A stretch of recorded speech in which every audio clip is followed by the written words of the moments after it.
കഴിഞ്ഞ ദിവസമാണ് കേരളത്തിന്റെ സ്വപ്ന പദ്ധതിയായ വിഴിഞ്ഞം തുറമുഖത്തിന്റെ ട്രയൽ റൺ നടന്നത്. ട്രയൽ റൺ ഉദ്ഘാടന ചടങ്ങുമായി ബന്ധപ്പെട്ട വിവാദങ്ങൾ ഇതുവരെയും കെട്ടടങ്ങിയിട്ടില്ല. ചടങ്ങിലേക്ക് പ്രതിപക്ഷ നേതാവ് വി.ഡി. സതീശനെ ക്ഷണിക്കാതിരുന്നതാണ് വിവാദങ്ങളുടെ പ്രധാന കാരണം. ഇതിനിടയിൽ ട്രയൽ റൺ ഉദ്ഘാടന വേദിയിൽ വെച്ച് മുഖ്യമന്ത്രി പിണറായി വിജയനെ പുകഴ്ത്തി സംസാരിച്ച ദിവ്യ എസ് അയ്യരുടെ വാക്കുകൾ ചർച്ചയാവുകയാണ്. വിഴിഞ്ഞം അന്താരാഷ്ട്ര തുറമുഖം കേരളത്തിന്റെ വികസന ചരിത്രത്തിലെ നാഴികക്കല്ലാണ്. വൻകിട പദ്ധതികൾ കടലാസിൽ ഒതുങ്ങുന്ന കാലഘട്ടം കേരള ജനത മറന്നു. അസാധ്യമെന്ന് കരുതിയ അനേകം ബൃഹത്തായ പദ്ധതികളെ യാഥാർത്ഥ്യമാക്കുവാനായി മുഖ്യമന്ത്രിയുടെ ദൃഢനിശ്ചയവും ഇച്ഛാശക്തിയും നമുക്ക് മാതൃകയാണ് എന്നായിരുന്നു ദിവ്യ എസ് അയ്യർ പറഞ്ഞത്.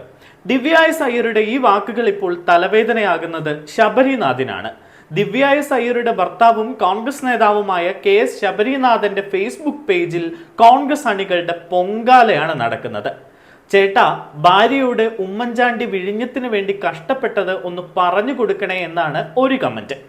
വീട്ടിലുള്ളവർക്ക് പറഞ്ഞു മനസ്സിലാക്കി കൊടുക്കണം പിണറായിസം എന്തെന്ന് എന്നാണ് മറ്റൊരു കമന്റ്. നിങ്ങളുടെ അഭിപ്രായം ഭാര്യയുടെ അഭിപ്രായം തന്നെയാണോ എന്നും കമന്റ് ഉണ്ട്. തീർന്നില്ല, ഇനി പോസ്റ്റർ ഒട്ടിക്കാൻ ആരെയും നോക്കണ്ട എന്നും കമന്റിലുണ്ട്.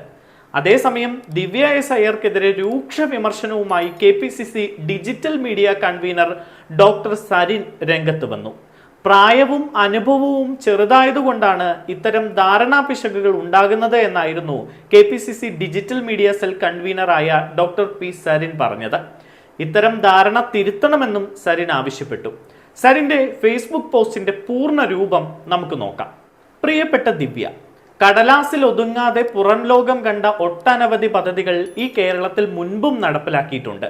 ലിസ്റ്റ് ഞാനായിട്ട് പറയുന്നില്ല, ഒന്ന് മാത്രം പറയാം. മുൻപും മിടുക്കരായ IAS ഉദ്യോഗസ്ഥർ കേരളത്തിൽ പണിയെടുത്തിട്ടുണ്ട്. അവരോട് ചോദിച്ചു നോക്കിയാൽ മതി, പറഞ്ഞു തരും.